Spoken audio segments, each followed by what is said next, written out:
This one is near and dear to my heart.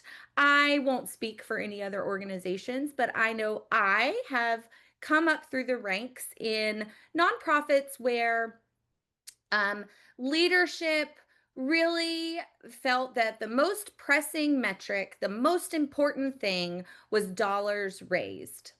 And that often came from being in an environment where development was not the builder, right? Development was not about growth. Development was about fixing the budget.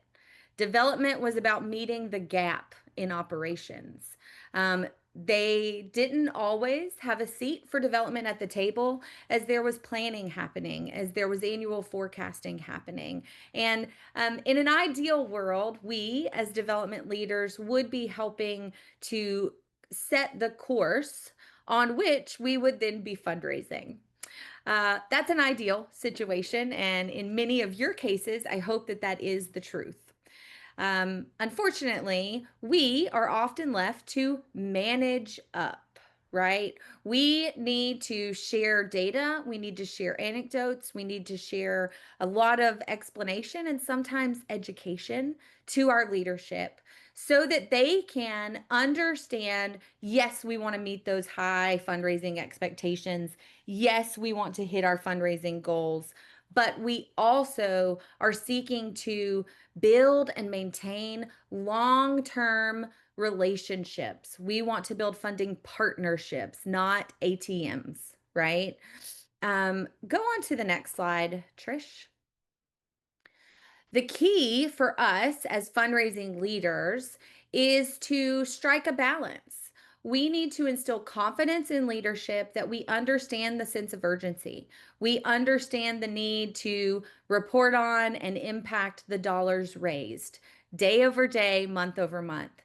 But we also need to instill confidence in them that we are working toward that dollar goal utilizing actions that we can control as a staff member, utilizing reasonable measures and metrics, and that we can also reasonably forecast those leading indicators that are going to help us shape a comprehensive campaign, a comprehensive optimized fundraising effort. And that in addition to those leading indicators, we're going to be able to report on some of those lagging indicators like actual dollars raised. I had a VP that would always just say, well, here's the goal, do your best. I appreciated the mentality. He trusted us. He knew that we knew our role, and he knew that we were, in fact, great representatives of the organization. But do your best was not going to help me chip away at an unattainable fundraising goal based on my donor portfolio, right? I needed real metrics. I needed more guidance. I needed to set some parameters and daily, monthly, quarterly goals for myself. And so let's move to the next slide and talk a little bit about how we can frame our metrics for leadership.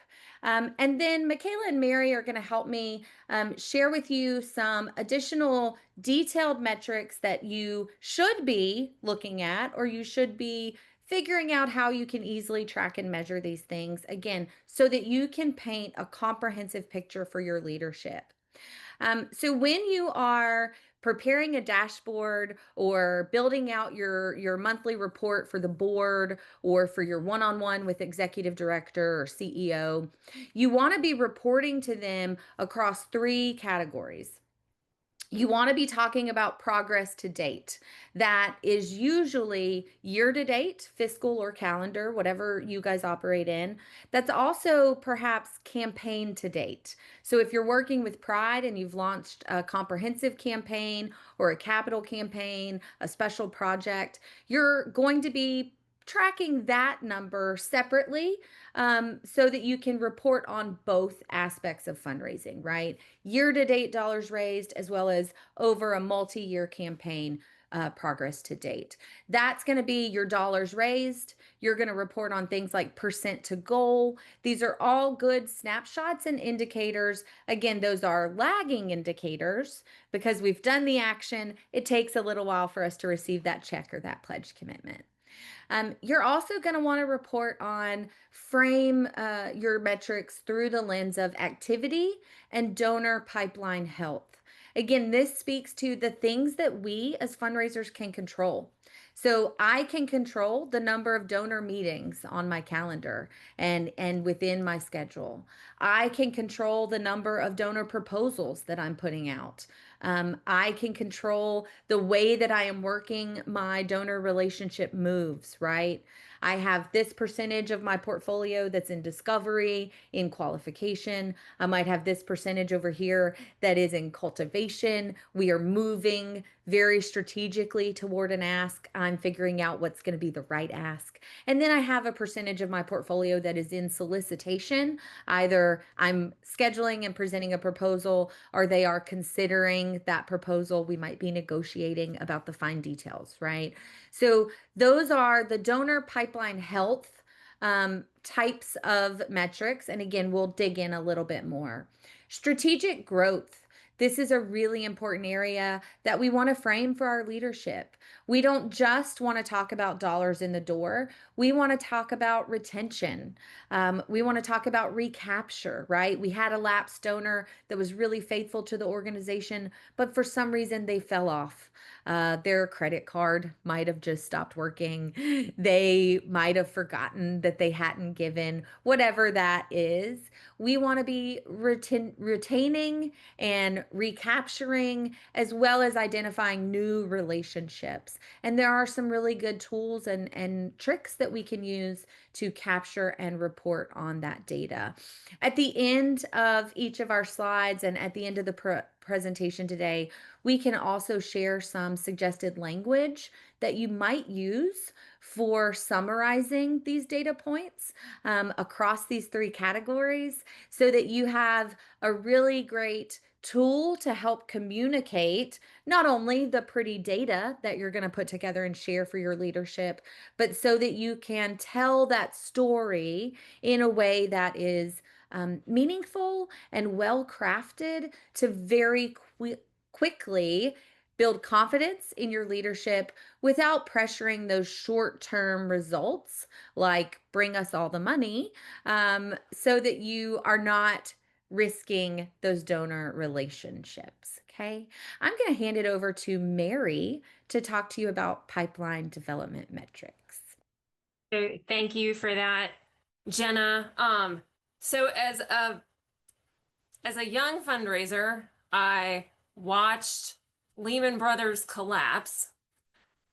And if I'd known then what I know now, I might have made some different career choices. But I was just getting started in fundraising and didn't know that that made for an unfriendly and economic environment. As a result, these are some of my favorite metrics because they were really important in helping me to feel like I was actually in control as the 2008 financial crisis happened around me. It was just a financial maelstrom, and donors, a lot of donors really felt it. So what are these things? Well, these are, I think Jenna framed them as leading indicators. These are the things that we can control. I couldn't control that Lehman Brothers was folding. I couldn't control that there was this subprime packaged mortgage crisis that had been manufactured, but I could control what I was doing here. Sorts of things that you might see, the number of qualified prospects in your pipeline. So a lot of these metrics are linked to the donor cycle. If you think about that, a lot of times Pride uses that chart that looks sort of like a Trivial Pursuit piece, and it has the different parts of the donor cycle labeled. So, you've got donors that are identified, but are they qualified? Moving from identification to qualification, we've had a webinar about this before. Doing that generally means that we've determined that number one, we actually have access to that person, like they'll meet us for coffee.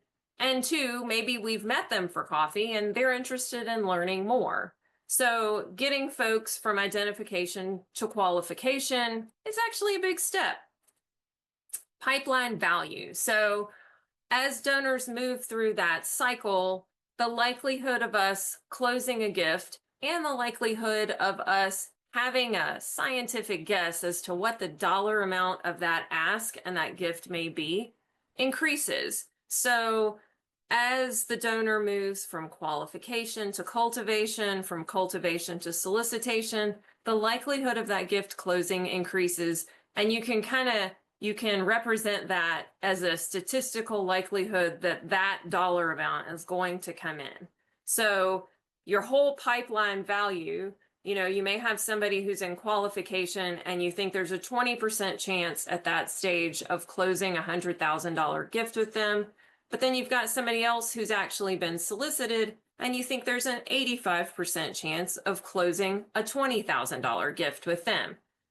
As you do all that math up, let me tell you, get your software to do it or get an Excel spreadsheet to do it. I don't love the mathing. Anyway, that is one of the ways that you can report your donor pipeline value. Number of key moves made. So that's counting the number of moves along that donor cycle that you've actually completed in a particular period of time. And then the number of prospects at each stage of the donor cycle, well, that's just breaking them down as to who fits into which piece of the Trivial Pursuit puzzle. Trisha, well, okay, let's go to the next slide.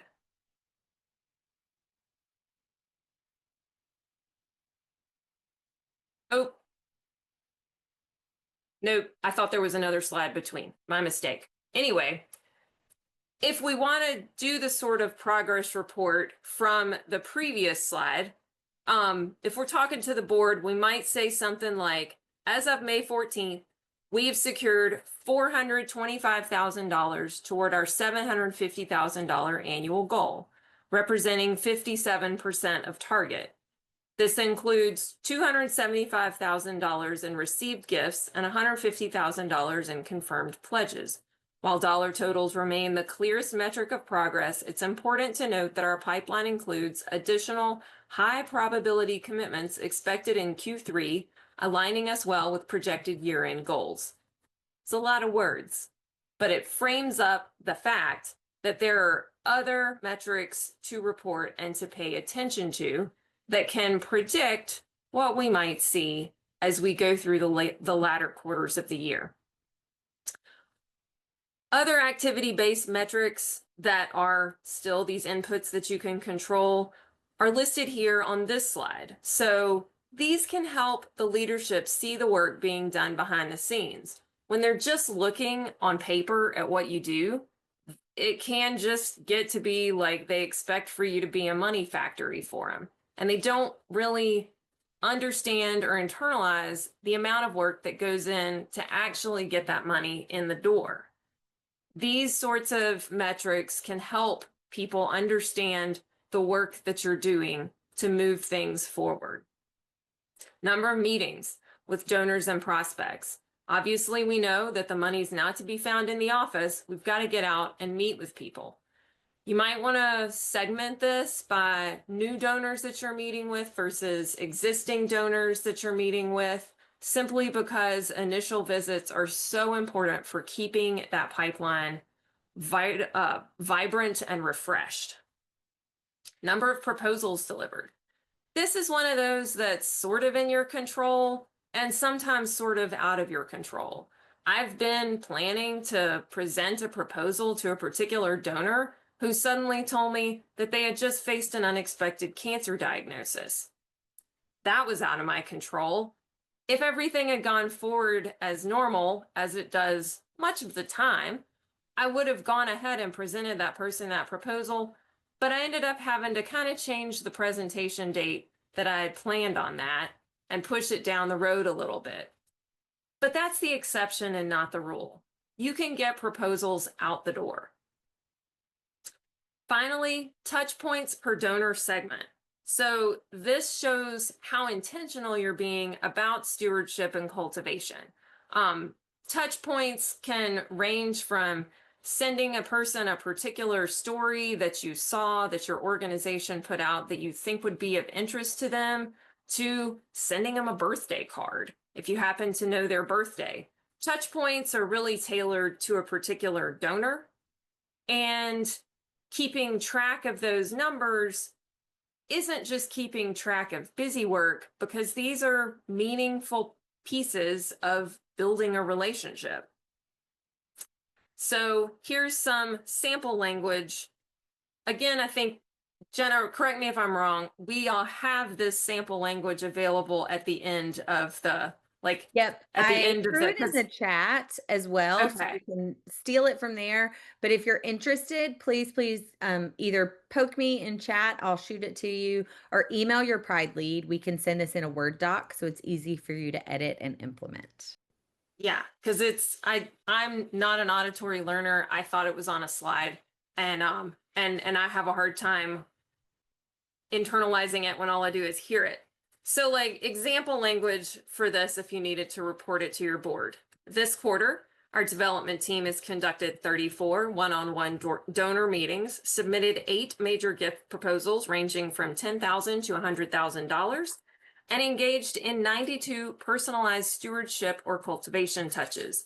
We've added 12 new qualified prospects to the pipeline and advanced 9 existing donors into the solicitation stage. These metrics reflect strong momentum and deliberate relationship building, laying the groundwork for future gifts and long-term loyalty. Again, we can give you that language in written form after the webinar if you're interested. Michaela, I think you have some metrics that make you warm and fuzzy too, right? I do. Thanks, Mary. I'm excited to talk about engagement and retention metrics because yes, we've talked a little bit today about the inputs that you can have and the value that brings to your leadership. But talking about engagement and retention is a way to demonstrate to your leadership that you're looking at the holistic view of your development operation, not just this year, but the future of your shop. So the first one that you see here is donor retention rate. This is particularly important with major donors, but across the board, you should be tracking this. This is what shows whether or not your relationship building is effective. And it's useful for you to know if you're seeing that donor retention rate go down, that's maybe an indicator that you can take a look at your stewardship plan and maybe make some tweaks to some of those touch points to help you optimize and in turn increase that donor retention rate. Or you can celebrate the fact that you're retaining your donors at a high level. The next is the number of multi-year commitments. This, there are many reasons this is such a valuable metric, but I'm going to talk about 3 in particular. The first is for your leadership. This is a way to demonstrate, to some extent, some built-in security to your contributed revenue line. That puts them at ease, right? Knowing that in the future, you've got expected contributed revenue. Then for your fundraising staff or yourself, wow, this is just a phenomenal metric to look at and realize that you've built in time for more asks and you've helped yourself by extending your stewardship timeline. So we know we need at least 7 touches before we can go back to somebody and ask them for an increased contribution. But imagine if you've eliminated the need to return every 11 months and ask for a renewed gift, and instead extended that timeline. You can be so intentional about each stewardship touch point you have, and you can probably do more than 7 touches that way, right? Then even thinking about your donor's experience with this number of multi-year commitments, what that says about their engagement with you is that they have faith in your long-term planning, right? That is a way for them to raise their hand and say, I trust you to steward my contribution over the next few years. That's important to share with your leadership. That's a deep level of commitment from a donor. And then this last bullet here is percentage of renewed donors upgraded. And I was telling Jenna and Mary earlier today about how much I love this statistic. And part of it is because it's a way for us to really measure your fundraising team's ability to read an individual and understand what the best fit ask is for them and to present it in a compelling way that meets what interests them. I particularly like this statistic because it offers room for creativity for either you or your fundraising team. We've got a list of people we're going to ask for increases every year, right? And some of them shake out, some of them don't. And that's okay, because when you're looking at the percentage of increase either in your portfolio or within a particular segment, you've got room to be thoughtful about, okay, this one didn't quite come through at the increase I was hoping, but I've got 3 more coming up, and I know I'm going to see an increase in this segment. Another donor level segment, I think this is incredibly powerful for, is your special gifts or mid-level giving segment. And this is why. You know, somebody on your team may have worked really hard to secure a $5,000 gift, and they feel like celebrating it. It took so much thought and effort. And at the end of the day, you kind of look at it and $5,000 isn't probably going to change your entire operation, right? But if you compare it to last year's gift of $1,000, that's an astronomical increase and something that should be shared with leadership. This is how hard my team is working. This is how hard I'm working to see this deeper level of engagement with our donor base. In addition to engagement and retention metrics, I want to talk a little bit about financial forecasting metrics. This first one is pretty straightforward. We talked about it already. You're going to want to report on your percent to goal, and that will be based on the pledges received for that year and the cash received for that year. You might also consider adding your pipeline. You know, Jenna touched on this a little bit, and she actually even used it as an example when she was talking through Bethesda, one of our clients, in the celebration at the beginning of today's presentation, talking through all the asks that are coming up. I would encourage you, or we would all encourage you, to use those prospects with a high probability. But the value in presenting this information is that it gives your leadership an idea of what the next quarter is going to look like, what you're focusing on as an individual or as a team. The next is the average gift size by segment. This can be particularly compelling, and if you have the data to compare across years, it can be a really strong tool for you to use to show progress.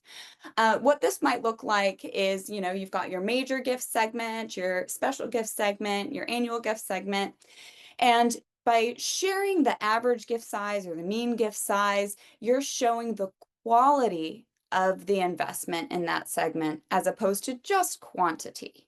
It's particularly compelling if you're able to demonstrate growth in those segments, right? And then the final one is a year-to-date versus prior year comparison.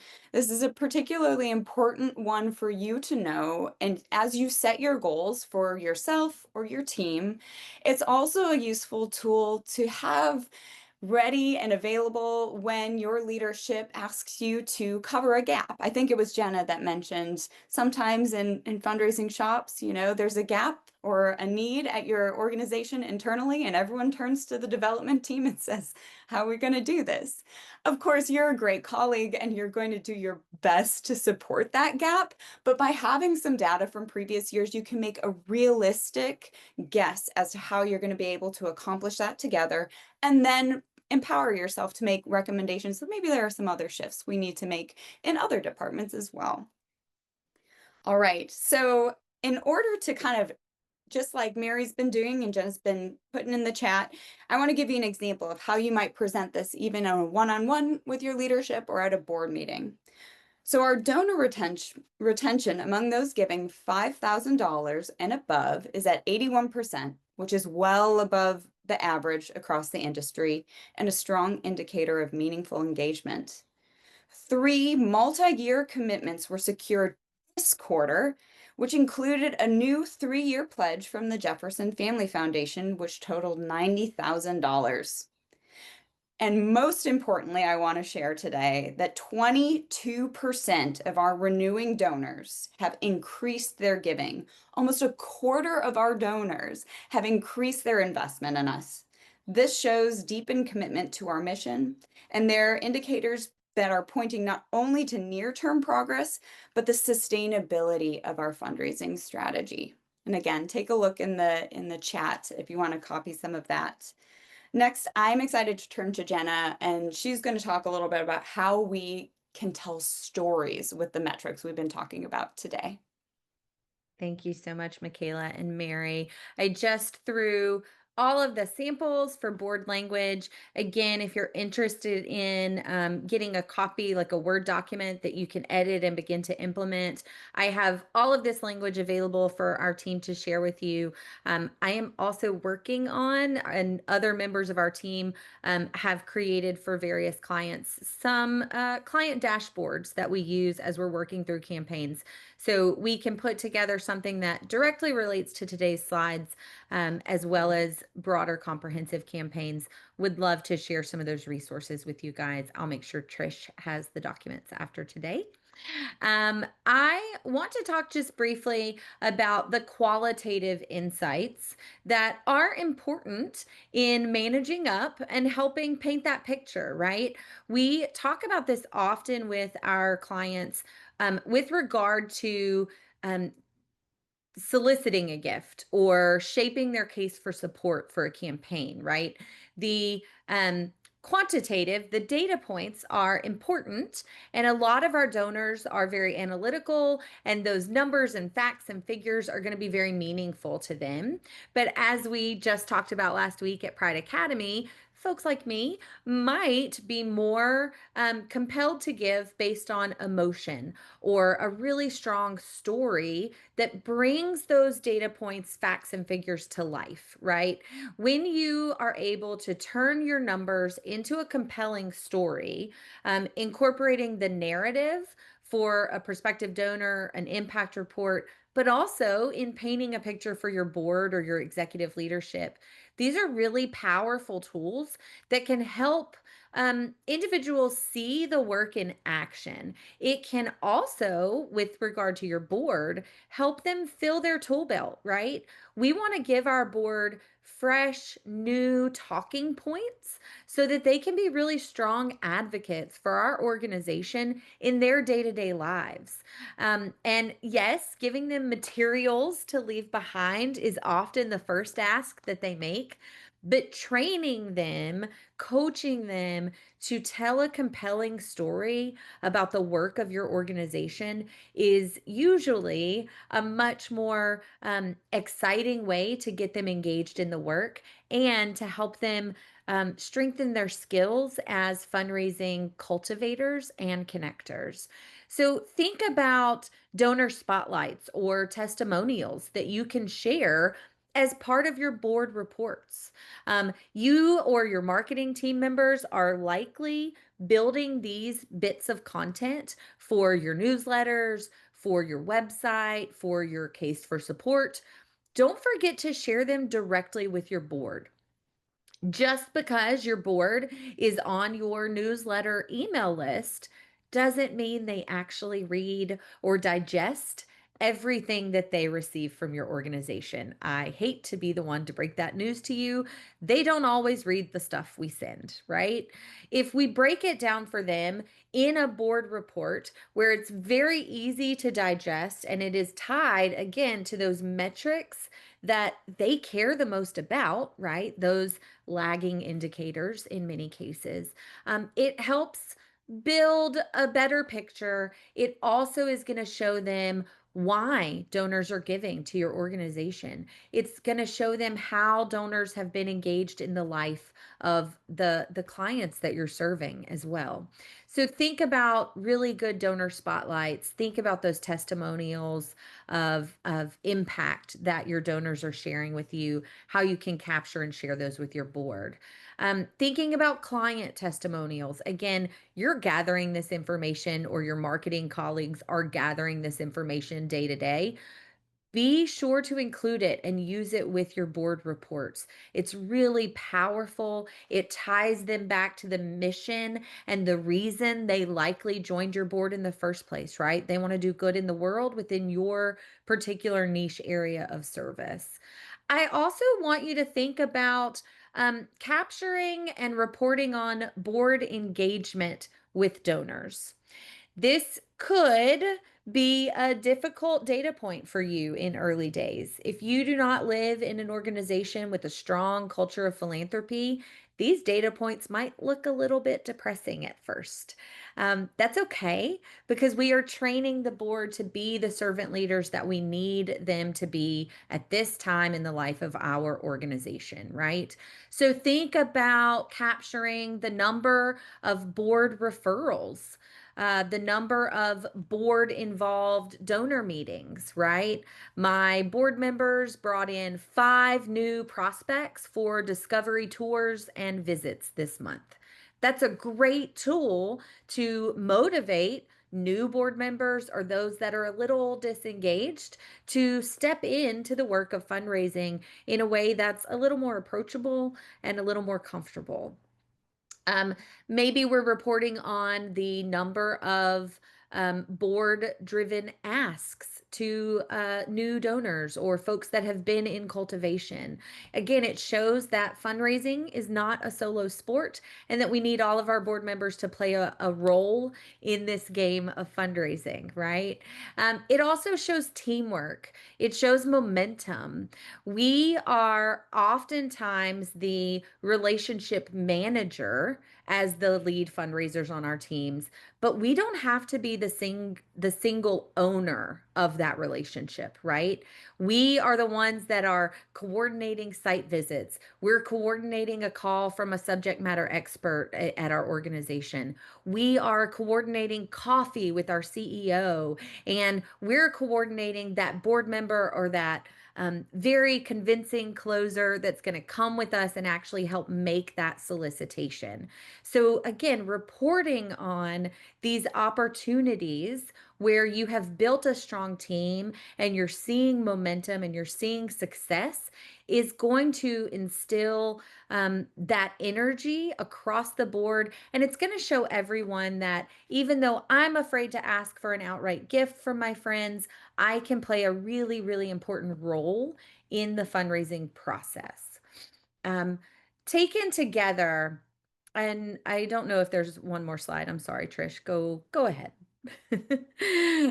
Taken together, all of the metrics that we've shared today, all of the stories and the sample language that we've talked about really help you reflect a balanced strategy. It helps you manage up and set some realistic expectations to your leadership. We want to build deep relationships, right? We're going to track the way that we're working toward that, and we're going to demonstrate that steady progress to our leadership. We want to move donors forward to their best gift at a thoughtful pace. Cultivation moves at the speed of our donors. And so we want to show what we're doing toward that and be sure that we are demonstrating why that is important and a key step in our process. We absolutely want to ensure that our current fiscal year financial goals are met. But again, we want to do that without sacrificing long-term donor trust and relationships. So crafting a board report or building your one-on-one with leadership around some of these points is going to help you remain on track in your financial goals, in your fundraising efforts. It's also going to help you stay focused on the numbers as well as the relationships behind those numbers. And again, it's going to educate all of our leadership about the way that we do the work that we do and the way that they can meaningfully contribute to that work. So, as a reminder, as you are shaping your dashboards, as you're thinking through your own data and working to set up reports in your CRM, think about reporting on progress to date, think about activity and pipeline health, and think about how you demonstrate strategic growth. There's a lot of great tools that you can use, and we are happy to be part of helping you find the right language to use as you report to your board. What questions do you guys have today? I'd love to have you pop on and share your questions. I'd also love to have anyone share examples where you have maybe shifted the perspective of your leadership by reporting on new metrics that they never thought to ask about. All right. Well, friends, it is a beautiful Friday here in Texas. I hope everyone else is having a great day headed into a wonderful weekend. If you need more help, if you like what you see from the Pride Philanthropy team, I hope that you will use this QR code or share it with your colleagues. We'd love to have a call about your fundraising vehicles and help you scale up. Um, Easy to book a call with our team and talk about what we can do to support your needs at this time.